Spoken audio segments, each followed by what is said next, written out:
My self Vikrant Yadav. आज जो हम बात करने वाले हैं वो पॉलीमर का लेक्चर नंबर 5 लास्ट लेक्चर है। इसमें अगर पढ़ने वाले जो इससे पहले आपने टॉपिक पढ़ा था उस टॉपिक में जैसे कि आपने सिंथेटिक पॉलीमर वगैरह आपने कॉमर्शियल रूप से सारे पढ़े थे, तो अब जो पढ़ने वाले हैं ये भी इंपॉर्टेंट है। अब आप पढ़ने वाले हो बायो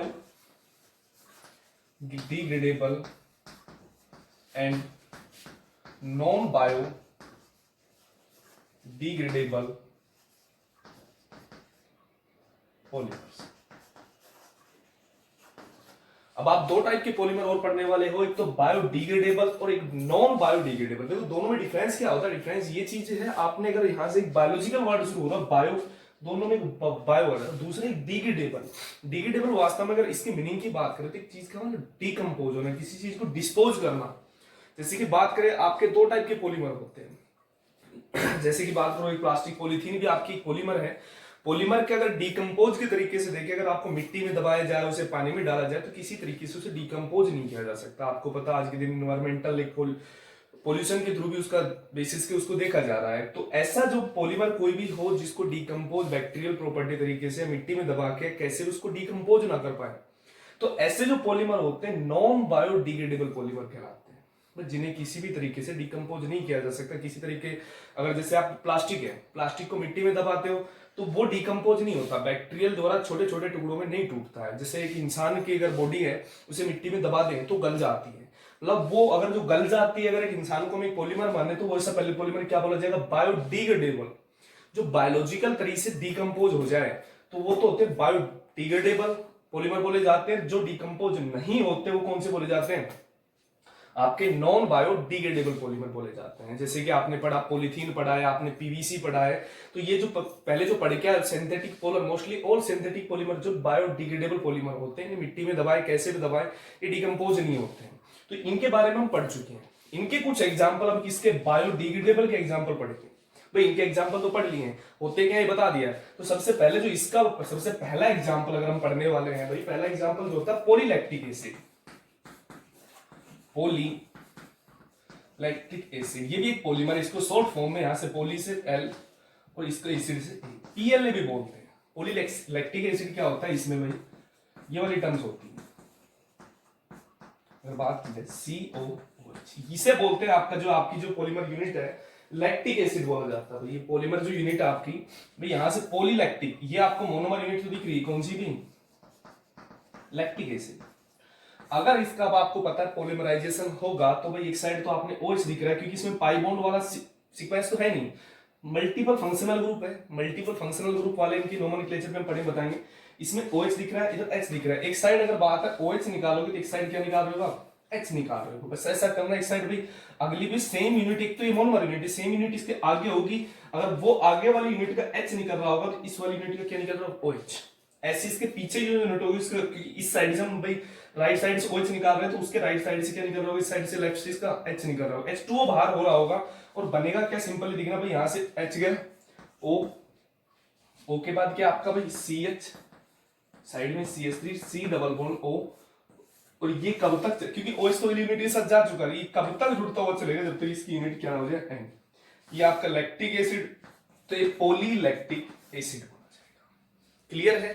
ये आपको अगर बात है, जैसे कि इसके अगर बात है, आपने स्टिचेज पढ़े, टाके जो होते हैं भाई, इसका बेसिकली यूज क्या होता है, आपने स्टिचेज पढ़े, जो टाके जो होते हैं लगाते हैं, कि उन्हें अगर देखें दो टाइप के टाके होते हैं, एक तो परमानेंट और एक टेम्परेरी। परमानेंट जो होते हैं वो आपके जो सिंथेटिक नॉन बायोडिग्रेडेबल, मतलब नॉर्मली बेसिकली आपने देखे कि जो बायोडिग्रेडेबल होते हैं, कुछ टाके तो ऐसे होते हैं कुछ दिन बाद गल जाते हैं अपने आप, जो अपने आप गल जाते हैं, मतलब कौन सी प्रॉपर्टी से गल रहे हैं, बैक्टीरियल तरीके से डिकम्पोज हो रहे हैं, तो बायोडिग्रेडेबल मानते हैं।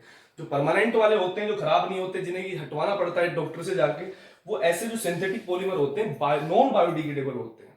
तो ये जो इसका अगर बात है पीएलए का जो बेसिकली यूज है वो स्टिचेज में, टाकों में ही काम आता है। जो डॉक्टर आपके घाव पे लगी हुई टाकों पे लगाता है, स्टिचेज बनाने में इसका काम लिया जाता है। ये पॉलीमर यूज में आ रहा होता है पीएलए। इसके बाद जो दूसरा हम पॉलीमर पढ़ने वाले हैं भाई, दूसरा भी इजी है देखना, आपने इससे पहले एक पढ़ा होगा। जो सेकंड आपका पॉलीमर है पॉलीकैप्रोलैक्टोन, और इससे पहले आपने एक वर्ड और सुना होगा लैक्टम, पॉलीकैप्रोलैक्टम। देखिए जो सेकंड आपका बायोडिग्रेडेबल है, ये हम नहीं पढ़ रहे हैं क्योंकि सिंथेटिक पॉलीमर में हम इन्हें पढ़ चुके हैं। अब जो चल रहे हैं आपके बायोडिग्रेडेबल पॉलीमर चल रहे हैं। जो सेकंड आपका वो है पॉलीकैप्रोलैक्टोन। आपने सबसे पहले वर्ड पहले भी सुना था, कैप्रोलैक्टम का वर्ड सुना था। लैक्टम का अगर बात की जाए, पॉलीकैप्रोलैक्टोन से लैक्टम, लैक्टम वाले केस में क्या होता था भाई, ये वाली टर्म्स थी, वहां पे एक NH जुड़ा हुआ था, ये वाली टर्म्स। ये बात कर रहा है कैप्रोलैक्टोन, यहाँ पे लैक्टोन एक अलग चीज होती है, ये वाला होता है कैप्रोलैक्टोन। ये भी इसको एप्सिलॉन कैप्रोलैक्टोन भी बोलते हैं, क्योंकि COH वाले वही रेस्पेक्टिव में बात करेंगे, उसके रेस्पेक्टिव में अल्फा बीटा गामा डेल और एप्सिलॉन पोजीशन पर OH लग रहा होगा, इसको इसलिए एप्सिलॉन का वर्ड यूज होता है। इसका सबसे पहले करते क्या है, इसको वाटर के साथ हाइड्रोलाइसिस करते हैं। हाइड्रोलाइसिस की मीनिंग अगर बात करें तो क्या हो जाएगा, एक तो H+ जुड़ेगा, मतलब एक तो OH- इसके साथ जा रहा हो, जाएगा कैसे अगर बात की जाए, हमें पता है कि ये कार्बन, यहाँ पे तो कार्बन है, यहाँ पे क्या भाई आपका CH2 है, यहाँ पे भी CH2 है, यहाँ पे भी CH2 और यहाँ पे भी क्या है CH2। डिकम्पोज होगा, ये बॉन्ड पोलर है, दोनों के बीच में इलेक्ट्रॉन नेगेटिविटी डिफरेंस ज्यादा, पोलर बॉन्ड अगर ये ब्रेक होता है तो अगर इसमें ब्रेक कर ले, मान लिया चलो मैंने ब्रेक कर दिया, इस पर तो आएगा पॉजिटिव, इस पर आएगा नेगेटिव, बिकॉज हमें पता है कि ऑक्सीजन की इलेक्ट्रोनेगेटिविटी ज्यादा होती है, जिसकी इलेक्ट्रोनेगेटिविटी ज्यादा उस पर चार्ज की पोलरिटी उधर मूवमेंट करती है, इलेक्ट्रॉनिक डिस्प्लेसमेंट उसी साइड हो रहा होता है। क्लियर है चीज भाई, ऑक्सीजन पर माइनस है तो वहां क्या जाके जुड़ेगा प्लस, और OH जो माइनस है वहां कहां जुड़ जाएगा भाई। अब एक नई टर्म्स बन गई आपको, ये नया एक, अगर इसको मैं सिंपल सीधी चैन में, पहले तो ये रिंग में था, अभी चैन में आ चुका है। चैन में अगर सबसे पहले क्या था, ये आपको दिख रहा होगा C⋯O OH, उसके बाद कितने देखना, उसके बाद साइड में जो लगे हुए CH2 कितने, 1 2 3 4 भाई, 4 अगर बात करें तो 5 नंबर पे क्या जुड़ा हुआ भाई, CH2 OH लगा हुआ, या ऐसे भी कर सकते हो आप कंप्लीट ऐसे 5 और साइड में क्या लिख सकते हो OH। क्लियर भाई, आपके बाद है COOH, ये वाली टर्म C होगी, उसके बाद एक CH2 2 3 4 5, पांचों मैंने ब्रैकेट में, एक लंबी चैन में आप लिख लो, एक ही बात है, साइड में क्या जुड़ा हुआ OH। आपको एक नया अगर बात है पॉलीमर बनने के लिए एक स्टेप फर्दर इसमें और इंक्लूड हो जाता है। ये किसी से अगर जुड़ेगा तो कैसे जुड़ेगा भाई, एक साइड अगर आपने माना कि H निकाला तो एक साइड से क्या निकल रहा होगा, OH निकल रहा होगा डेफिनेटली। निकलने के बाद क्या बनेगा भाई, इधर से OH गया, इधर क्या बचेगा CH2 और ये कितने भाई 5 और C⋯O, और ये तब तक चलता रहेगा क्योंकि इनकी यूनिट हम अगर बात है, इसकी यूनिट कितनी ले रहे हैं भाई, N यूनिट ले रहे हैं, तो ये भी कब तक चलता रहेगा, जब तक इसकी क्या यूनिट ना बच जाए, N यूनिट ना बच जाए। ये भी आपका पॉलीकैप्रोलैक्टम, इसका एक सिंपल है, यहां से पोली का P, कैप्रोल C और यहां से L, PCL भी बोलते हैं शॉर्ट फॉर्म में। इसके आपके ड्रग रिलीज कैप्सूल बनाए जाते हैं। ड्रग रिलीज कैप्सूल क्या होता है, जब बेसिकली आपके जो घर पे कैप्सूल्स होते हैं, आपने देखा होगा वो भी बायोडिग्रेडेबल होते हैं, वैसे आप उन्हें खींचोगे तो प्लास्टिक से लगते हैं, लेकिन जैसे आप पानी में डालते पिघल जाते हैं, आपके पेट में जाते हैं तो पिघल जाते हैं। बात है कि नॉर्मली अगर नेचुरल तरीके से क्या हो गए, वो डिकम्पोज हो गए, ब्रेक हो गए, स्मॉलर पार्टिकल में कन्वर्ट हो चुके हैं, तो ऐसे बायोडिग्रेडेबल होते हैं। तो पॉलीकैप्रोलैक्टोन का जो काम होता है, वो आपके जो ड्रग रिलीज कैप्सूल होते हैं, ड्रग मतलब उसमें मेडिसिन भरी होती है, बीच में भाई रिलीज करते हैं, आपकी बॉडी में जाने के बाद खाते हो कैप्सूल्स वगैरह, पेट में जाने के बाद वो डिकम्पोज हो जाते हैं, उनमें से जो ड्रग तो होती है रिलीज हो जाती है, बाहर आ जाती है, और जो बॉडी में जो जिस मेडिसिन जिस वे से आप जिस पर्पज से ले रहे हो वो अपना काम करते हैं। क्लियर है, ये आपका दूसरा बायोडिग्रेडेबल था। इसके बाद हम पढ़ने वाले तीसरा, देखिए तीसरा भी इंपॉर्टेंट है, इसमें पोली से रिलेटेड है। तीसरा जो पढ़ेंगे वे देखना, पोली अगर बात है ग्लाइकोलिक एसिड, देखना थर्ड की मैं बात करूं, पोली ग्लाइकोलिक एसिड, ये तीसरे टाइप का आपका है। पॉलीग्लाइको एसिड क्या होता है भाई, इसमें अगर वर्ड दिख रहा है आपको पोली के साथ में ग्लाइकोलिक एसिड, उसकी मोनोमर यूनिट आपको दिख रही है, ये होता है भाई आपका ग्लाइकोलिक एसिड, साथ में यहां जुड़ा होता है अल्कोहल OH साथ में होता है, बस कुछ नहीं, इसी को क्या बोलते हैं, आपकी जो यूनिट है किसकी भाई, ग्लाइकोलिक एसिड की। अब आपको पता है कि पॉलीमराइजेशन में कैसा जाएगा, माना आपने इसकी N यूनिट ले, सिंपल दिख रहा है, अगर ये H रिमूव करेगा एक यूनिट साइड, तो दूसरी साइड से क्या निकल रहा है OH, H2O बाहर हो जाएगा, मतलब यहाँ पे -H2 लिखते रहेंगे, और बनेगा क्या साथ में, अगर बात में इसी को आगे लिख रहा हूं, इधर ले लो, एक ही बात है भाई, इधर से H2O तो जा चुका है, CH2 C⋯O, और यहां से H निकल रहा है किसी अगली यूनिट, और कब तक निकलता चलेगा, जब तक उसकी यूनिट क्या ना हो जाए, N ना हो जाए। ये भी आपका ग्लाइकोलिक एसिड नया एक पॉलीमर बन गया, क्योंकि ये तो आपकी जो यूनिट थी, एक अगर इसकी क्वेश्चन आता है कि PG, इसका एक शॉर्ट फॉर्म भी है भाई, पोली से PGA की मोनोमर यूनिट क्या है, तो उसके लिए नाम में आ जाती है पॉलीमर यूनिट क्या भाई, इसकी मोनोमर यूनिट क्या है, ग्लाइकोसिलिक एसिड है। उसके अगर बात है तो वैसे पॉलीमर के रूप में बोला जाता है, तो क्या बोला जाएगा, पॉलीग्लाइकोलिक एसिड। इसका काम भी आपके स्टिचेस जो टाके हैं उसी में किया जाता है। इससे अगले वाला जो पढ़ने वाले हैं वो भी इंपॉर्टेंट है भाई, आपका पीएचबीवी। देखना इसका नाम थोड़ा टफ पड़ेगा आपके लिए, पर कुछ नहीं, इजी है। देखिए पीएचबीवी में क्या होता है। 4th नंबर पे आपका पीएचबी, इसका नाम है, कई बार इसकी फुल फॉर्म भी पूछ ली जाती है। इसका नाम जो बात की जाए, इसका नाम है पॉली हाइड्रोक्सी ब्यूटाइरेट को बीटा हाइड्रोक्सी वेलवेट। नाम थोड़ा इसका लेंथी सा पड़ता है। बात है यहां से पोली से, पी से पोली हाइड्रोक्सी, बी से ब्यूटाइरेट को बीटा हाइड्रोक्सी, इसका पूरा नाम आ जाता है इसमें। कई बार उसके अलग में भाई ब्यूटाइरेट को इसी के साथ है, देखो साथ में इसके डैश, इसमें भी डैश और इसमें डैश, पूरा ही नाम है अगर कंप्लीट एक आता है ब्यूटाइरेट को बीटा हाइड्रोक्सी, और बी से जो आपका आता है वेलरेट होता है। ये तो इसकी होती है फुल फॉर्म। जो बना किससे होता है, इसकी अगर मैं मोनोमर यूनिट की बात करूं तो इसकी 2 मोनोमर यूनिट होती है। देखिए मैं इसको अगर बात की जाए, इसी में लिख देता हूं। एक तो होती भाई, अगर बात कीजिए 3 ब्यूटेनोइक एसिड, आईपीसी नाम आप जानते हो, जब ये अगर जिसमें मल्टी फंक्शनल ग्रुप हो, देखो आपने फंक्शनल एक तो COOH दिख रहा है, एक OH दिख रहा है। इसकी आईपीसी अगर आपको नहीं पढ़ी है तो इसके एक अलग से भी आपको लेक्चर मिल जाएगा, जिसमें ओनली आपके 11th 12th से रिलेटेड जो भी आईपीसी नेमिंग है वो एक लेक्चर में आपके आ जाएगी। इसमें 2 फंक्शनल ग्रुप है, प्रायोरिटी में यहां से दे रहे होंगे। प्रिंसिपल चेन ये है। 3 नंबर पर क्या लगा हुआ भाई, हाइड्रोक्सी, तो इसके लिए अगर 4 के लिए क्या होगा, 3 हाइड्रोक्सी ब्यूटेनोइक, 4 के लिए ब्यूटेन, भाई ब्यूटेन वर्ड होता है COOH, ओइक एसिड पीछे लगता है, कार्बोक्सिलिक एसिड है, तो इसका जो नेम हो जाता है भाई क्या हो जाता है, 3 हाइड्रोक्सी ब्यूटेनोइक एसिड। साथ में इसके साथ एक मोनोमर, अगर बात एक इसकी मोनोमर यूनिट और होती है, वो होता है आपका भाई 3 हाइड्रोक्सी पेंटेनोइक एसिड। ये होता है भाई आपका कुछ नहीं से एक कार्बन और जुड़ जाता है। प्रिंसिपल चेन आपकी वही रहेगी भाई। 1 नंबरिंग यहीं से करोगे, क्योंकि ये तो कैसा भाई एक प्राइमरी फंक्शनल ग्रुप, ये एक नोमेनक्लेचर और पढ़ाएंगे थोड़ा जो टाइप से रिलेटेड आपके भाई। ये 1 नंबर पे अगर 2 3 4 5 और 3 पर क्या लगा हाइड्रोक्सी, और 5 के लिए पेंटेनोइक, तो ये बोला जाएगा 3 हाइड्रोक्सी पेंटेनोइक। अब सिंपल आपको दिख रहा है कुछ नहीं, 2 इसकी अगर बात है पीएचबीवी की मोनोमर यूनिट पूछ लेता है, क्योंकि अच्छा सवाल यहां से बनता है। तो इसका 90 सवाल ये बनता है इसकी फुल फॉर्म क्या है, तो पीएचबीवी अगर बात है उसकी फुल फॉर्म क्या है। दूसरा सवाल ये बनता है उसकी मोनोमर यूनिट क्या है। एक तो कौन सी, 3 हाइड्रोक्सी ब्यूटेनोइक एसिड, एक बात की जाए 3 हाइड्रोक्सी पेंटेनोइक एसिड।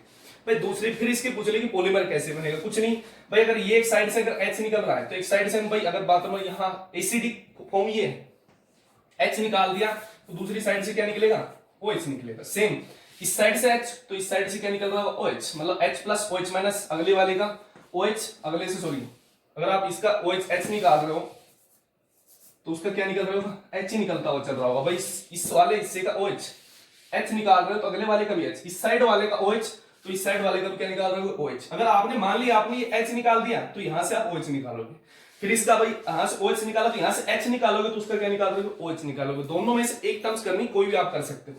तो बनेगा क्या, कुछ नहीं भाई, ये तो OH चला जा चुका होगा भाई H2 के रूप में बाहर, CH3 में नीचे जुड़ा हुआ था, उसके बाद क्या है CH2 C double bond O, उसके साथ ऑक्सीजन है क्योंकि H2O तो बाहर, HOH माइनस और H तो बाहर जा चुका है, उससे डायरेक्ट किससे जुड़ेगा CH, और CH से जुड़ा क्या हुआ भाई नीचे, ये जुड़ा हुआ था आपका जो नीचे जोड़ देते भाई CH2 CH3, क्लियर है भाई, नीचे जुड़ा हुआ था CH से।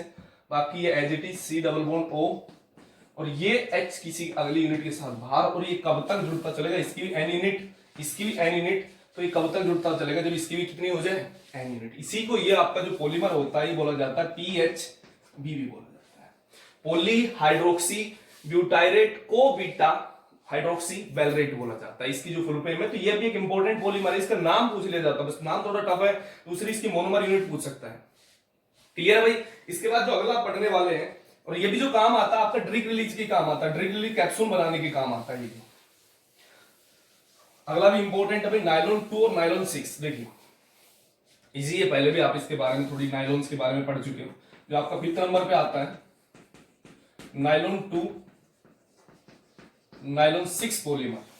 इसमें नायलॉन 2 में एक तो आपका जो एक यूनिट यूज हो रही होती है आपकी भाई ग्लाइसिन। देखिए ग्लाइसिन क्या होती है, ग्लाइसिन ये वाली यूनिट होती है, एक एमिनो एसिड है और एक आपने पढ़ा होगा पॉलीकैप्रोइक एमिनो एसिड, या बात है एमिनो कैप्रोइक एसिड। अगर बात करें एमिनो कैप्रोइक एसिड जो कैप्रोलैक्टम से बनाया था आपने, क्या बनाया था भाई CH2 5। आपने पीछे वाला अगर बात है कैप्रोलैक्टम वाले केस में, पीछे वाले केस में लास्ट लेक्चर में पढ़ाया कि उसको ओपन करने का एक कैप्रोलैक्टोन से इसको ओपन किया था, कैप्रोलैक्टम से सॉरी ओपन किया था, तो ये बना था एमिनो कैप्रोइक एसिड।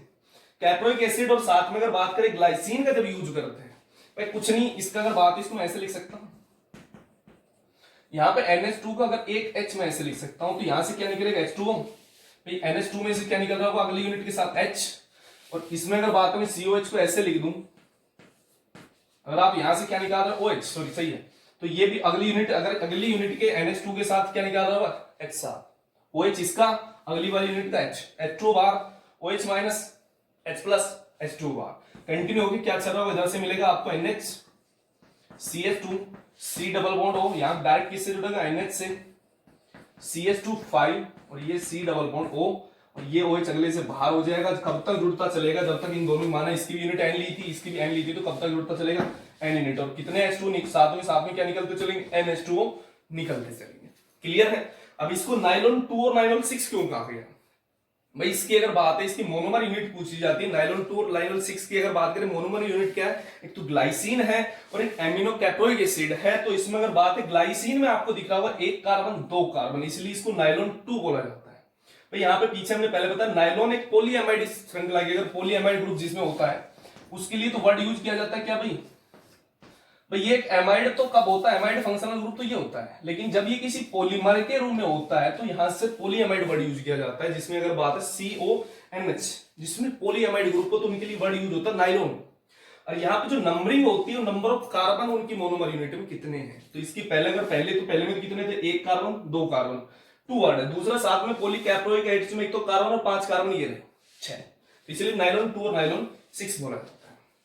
तो अभी आपने सारे नॉन बायोडिग्रेडेबल पॉलीमर के बारे में रेडी किया है, तो ये टॉपिक अगर पॉलीमर से रिलेटेड ये तो हो गया कंप्लीट।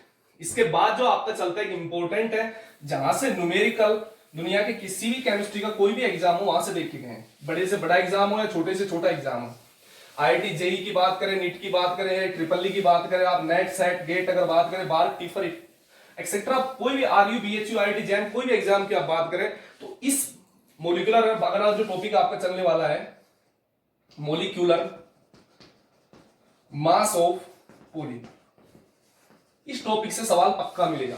मैं कह रहा हूं केमिस्ट्री का अगर आया हुआ है या आने वाला है, क्योंकि ये सवाल आता भी इजी है सबसे, अगर किसी पेपर में इजी सवाल बनाना होता तो इसी टॉपिक से बनाता है। ये टॉपिक सभी जगह इक्विवेलेंट तरीके से चलता है, ऐसा कुछ नहीं कि 12th का है तो बड़े एग्जाम में नहीं आएगा। देखिए होता क्या है मोलिकुलर मास ऑफ पॉलीमर, देखिए मोलिकुलर मास की अगर मैं बात करूं तो मोलिकुलर मास अगर किसी भी पॉलीमर का कोई भी, हमें बताओ छोटी छोटी मोनोमर यूनिट से बना है, तो मोनोमर यूनिट का कुछ मास होगा, लेकिन जब वो मिलके अगर पॉलीमर यूनिट बनाती है, क्योंकि हमें पता है एक से ज्यादा दो से ज्यादा जब मोनोमर यूनिट आपस में जुड़ रही है तो पॉलीमर बनता है, तो उनका मोलिकुलर मास कैसे डिटरमाइन करते हैं, क्योंकि एक तो एग्जैक्ट नहीं कर सकते तो किसी मोलिकुलर अगर बात है पॉलीमर का बिल्कुल एक्यूरेट तरीके से नहीं, तो इसके लिए दो मेथड होते हैं जो एवरेज में निकाले जाते हैं, तो उसके दोनों मेथड कौन से पहले वो पढ़ते हैं। तो मोलिकुलर मास और पॉलीमर निकालने के लिए दो मेथड है। पहला जो आपका मेथड है वो है नंबर एवरेज मोलिकुलर मास, ये मेथड है पहला, नंबर एवरेज मोलिकुलर मास निकालते हैं। दूसरा जो आपका मेथड है वो आपका वेट एवरेज मोलिकुलर, इसको जो इंडिकेट करते हैं इसका साइन होता है यहाँ पे एम बार, और नंबर के लिए यहाँ पे स्मॉल एन या कैपिटल एन भी दे दिया जाता है, स्मॉल एन लिखा होता सही, उसके लिए अगर बात है यहाँ पे एम के ऊपर बार और साथ में स्मॉल एन के साथ साइड में इंडिकेट करते हैं, इसका साइन है। इसके लिए अगर मास एवरेज के लिए, मास तो भाई दोनों के लिए कैपिटल है, नंबर एवरेज के लिए एन लग रहा है, वेट एवरेज के लिए यहाँ पे डब्ल्यू लग जाता है ऊपर एक बार, ये एक इंडिकेशन साइन होता है, इसको एम एन बार से डिनोट करते हैं, इसको एम डब्ल्यू बार से डिनोट करते हैं। होते क्या है दोनों से कैसे किसी पॉलीमर का एवरेज या बात करें वेट एवरेज या नंबर एवरेज तरीके से निकाल सकते हैं, दोनों के दोनों इंपॉर्टेंट है न्यूमेरिकल बेसिस पे। देखिए पहले अगर बात है नंबर एवरेज की मोलिकुलर मास की मैं बात करूं, इसको निकालने का मेथड क्या है, देखना ध्यान से देखना, क्योंकि इसका बस ये फॉर्मूला ही काम का है। नंबर एवरेज मोलिकुलर वेट भी बोलते हैं या मास भी बात करें, एक ही बात, इसको इंडिकेट करते हैं एम एन बार से, कैपिटल एम एन बार से। नंबर एवरेज का यहां से एन ले रखा है। क्लियर है? इसको निकालते कैसे? माना कोई पॉलीमर है आपका भाई, उसमें अगर बात करें कोई भी पॉलीमर हो, उसमें ए टाइप के पॉलीमर है, बी टाइप का सॉरी मोनोमर यूनिट है, सी टाइप की, जैसे कि आपने एबीएस रबर लिया होता है, मान लिया आपने एबीएस रबर लिया है, एबीएस रबर आप पढ़ चुके हो, जिसमें एक तो 1,3 ब्यूटाडाइन होता है, साथ में दूसरा हमें पता है क्या होता है, एक्राइलो नाइट्राइल, एक्राइलो नाइट्राइल होता है, और तीसरी चीज क्या होती है भाई आपकी स्टाइरिन। पढ़ के आ चुके आप एबीएस रबर भाई।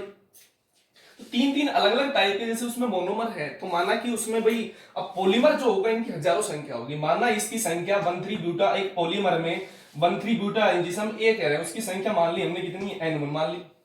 तो उसमें अगर एक्राइल और नाइट्रोल पूरे एक पॉलीमर में इनकी जो संख्या मान ली हमने कितनी मान ली, N2 मान ली। माना कि स्टाइरिन की अगर बात है भाई सी मान रहे हैं, जिससे उसकी संख्या क्या मान ली, N3 मान ली। अब N1 जितनी है भाई, अगर माने कि इसकी एक ही संख्या है, उसका कुछ मास भी होगा, अकेले का मास हम कितना मान ले, M1। N2 जो मॉलिक्यूल है आपका, N2 जो आपका एक्राइल, इनका जो मास कितना मान ले, M2, इसका कितना मान ले, M3। देखना इससे फॉर्मूला बनेगा, यहाँ पर N और M के बीच में एक रिलेशन है, देखना उसको निकालने के लिए अब फॉर्मूला कैसे निकलता, देखना मैं एक ऊपर लिख रहा हूं यहाँ पे। आप एक चीज तो समझ चुके हैं कि चीज क्या दे रखा है, N1 N2 अगर बात की जाए और M1 M2 M3 क्या है, तो किसी अगर मोलिकुलर मास मतलब अगर एवरेज मोलिकुलर वेट निकालना है किसी का नंबर एवरेज तरीके से, तो कैसे निकलेगा, एक फॉर्मूला बन जाता है। माना कि कितने N1 मॉलिक्यूल है, उनका मोलिकुलर वेट कितना है, M1 प्लस में N2 मॉलिक्यूल है भाई, उनका मोलिकुलर उनसे मल्टीपल करते हुए चलना है, तो N3 टाइप के जो मॉलिक्यूल है उनका मोलिकुलर मास उनसे मल्टीपल। माना ऐसे भाई और भी उसमें टाइप हो सकते हैं, वो भी जुड़ता हुआ चलेगा भाई, डैश डैश डैश। क्लियर है?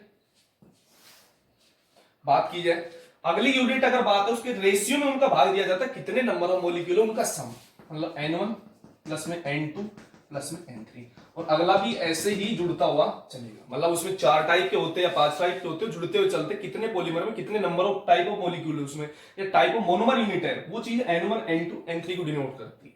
ये जो फॉर्मूला हो जाता है एक सिंपल, इसको ऐसे भी लिख सकते हैं भाई। अब ये तो हो गया एक जनरल तरीके से, हमने अगर मान लिया था कि भाई 3 टाइप की मोनोमर यूनिट है, जनरल फॉर्मूला क्या बनेगा देखना भाई। यहाँ पे n इसकी कोई इंटीगर मान लेते हैं, इंटीगर मान रहे हो, n i की जो वैल्यू है वो 1 2 3 4 5 6 कुछ भी हो सकती है। जैसे कि यहाँ पे i की यूनिट 1 है, यहाँ पे i की यूनिट 2 है, यहाँ पे i की यूनिट 3 है, कोई भी इंटीगर, तो उसमें i से डिनोट कर रहा हूं। साथ में जो m1 देखो ये भी इंटीगर, सेम इंटीगर ही होगा भाई। अगर इसको i मान रहा हूं तो इसको j मानने की या k मानने की, दूसरा मानने की, क्योंकि i ये भी क्या होगा, i ही होगा। तो ये 1 है तो ये भी 1 है, ये 2 तो ये भी 2 है, ये 3 तो ये भी 3 है। तो इसलिए अगर ni मानना तो mi, और i is equal to integer हो सकता है 1 2 3 4 5 कोई भी। और ये सारी की सारी वैल्यू किसमें भाई, जुड़ने में चल रही, तो सामने जो साइन लग जाएगा किसका लग जाएगा, समीशन का लग जाएगा। क्लियर? नीचे देख रहे हो वही इंटीगर जो i इंटीगर भाई n1 के लिए वो इंटीगर है सेम भाई। आपने n1 लिया m1, तो ये भी कितना लेना पड़ेगा, i ही लेना पड़ेगा।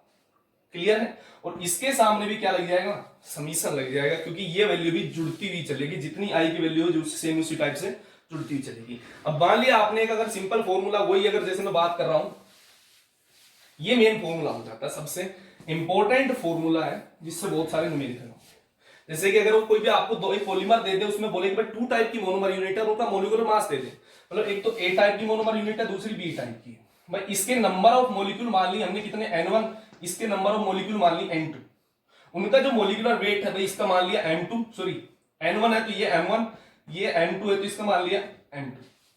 इस फॉर्मूले में लिखना भाई, आपको N1 पता है, उसके नंबर ऑफ कितने मॉलिक्यूल हैं, साथ में उनका मोलिकुलर मास। तो आपसे पूछ ले कि नंबर एवरेज मोलिकुलर वेट कितना होगा, तो कुछ नहीं है भाई, समीशन के रेस्पेक्ट में i की वैल्यू एक तो 1 है, एक क्या 2 है भाई। फॉर्मूले के बेसिस पे क्या हो जाएगा, mn bar is equal to 2 n1 n2 है।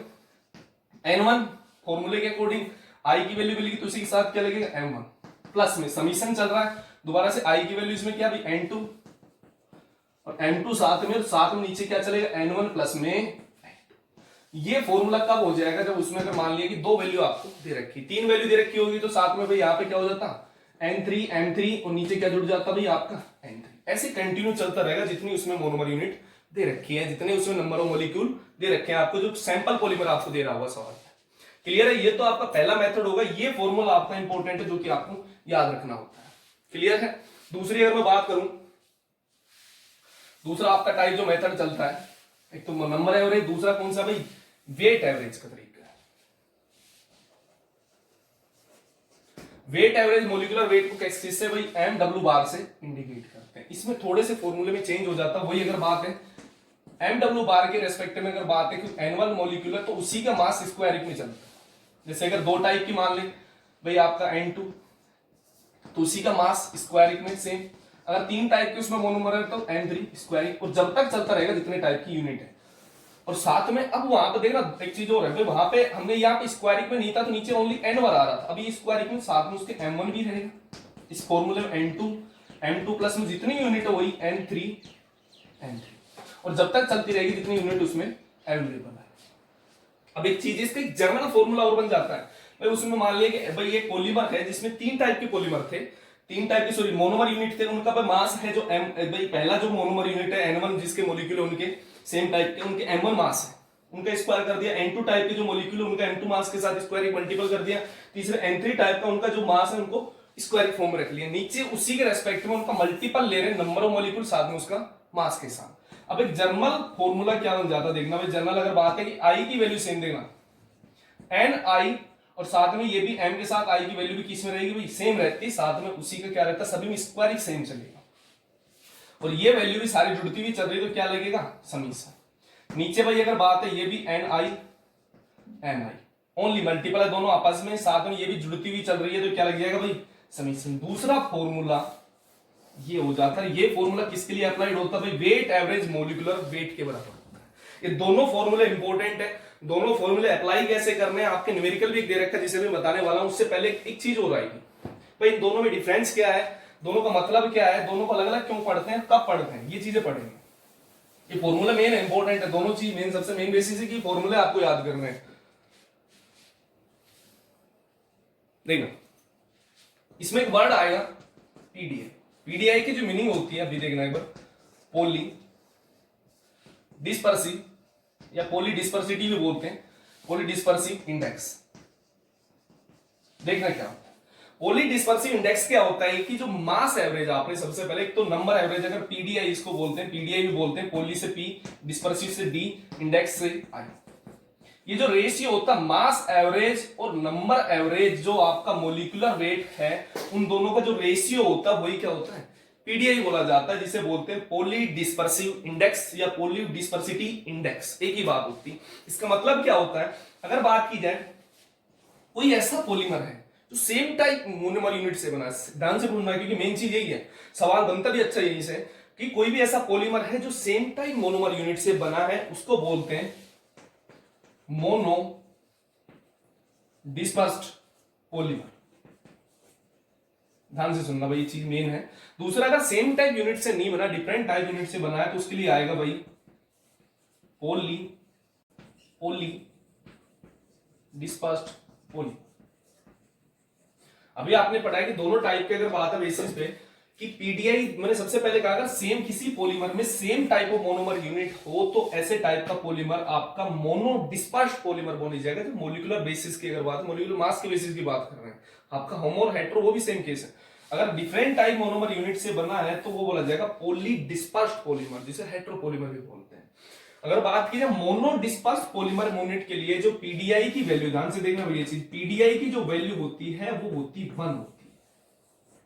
अब पीडीआई की वैल्यू 1 का मतलब क्या है, और ऐसी चीजें जो ऑल, अगर बात की जाए एक चीज और 1 वैल्यू, इसकी वैल्यू 1 कब होगी भाई, जब उसके लिए mass sorry weight average molecular mass is equal to बराबर किसके होगा भाई, नंबर एवरेज मोलिकुलर मास। मतलब अगर इसकी वैल्यू भी अगर भाई 2 है, इसकी भी 2 है, तो 2 से 2 घट गया, आएगा कितना 1। मतलब पीडीआई 1 कब होगी, जब उसका मास एवरेज, अगर बात की जाए वेट एवरेज मोलिकुलर मास और नंबर एवरेज मोलिकुलर मास दोनों सेम हो, तब ही उसकी पीडीआई की वैल्यू कितनी होती है, 1। तो पूछा जाता है मोनी डिस्पर्स पॉलीमर के लिए पीडीआई के लिए 4 आपको ऑप्शन भी दे दिए भाई, बराबर होता है कैसा होता है, तो दोनों वैल्यू क्या होती है इसकी उस वक्त बराबर होती है, क्योंकि पीडीआई की वैल्यू मोनो डिस्पर्स पॉलीमर के लिए जो एक्सपेरिमेंटली 1 ही आती है। क्लियर है। और पीडीआई पॉलीमर जिनकी 1 होती है वो सारे के सारे आपके हैं नेचुरल पॉलीमर। ये भी याद रखना, सारी चीजें जो पढ़ रहे हो सारी की सारी एक एक लाइन इंपॉर्टेंट है। ऑल नेचुरल पॉलीमर के लिए पीडीआई की वैल्यू 1 होती है, इसका मतलब उसका मास एवरेज या weight average molecular mass is equal to बराबर होता है नंबर एवरेज मोलिकुलर मास के बराबर होता है। ये चीज इंपॉर्टेंट है।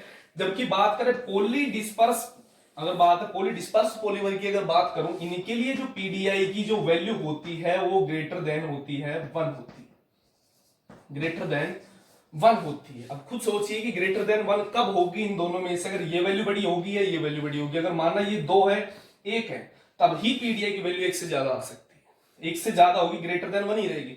अगर मान लीजिए ये 1 और ये अगर नीचे की वैल्यू बढ़ी तो ये वैल्यू 1 से छोटी ही आएगी, मतलब 1 से कम मिलेगी, आपको वैल्यू पता है। तो मतलब पीडीआई का वैल्यू हमें पता है कि जो डिस्पर्स के लिए पॉलीमर के लिए पीडीआई की वैल्यू हमेशा 1 से ज्यादा होती है, तो हमें पता है कि उस वक्त जो मास एवरेज या वेट एवरेज मोलिकुलर वेट जो ग्रेटर देन होता है किसके बराबर होता है, सॉरी किससे ग्रेटर देन होता है, नंबर एवरेज मोलिकुलर वेट से। जो बात की जाए, और ये पीडीआई की वैल्यू किनके लिए आती है भाई, ये आती है सिंथेटिक पॉलीमर के लिए।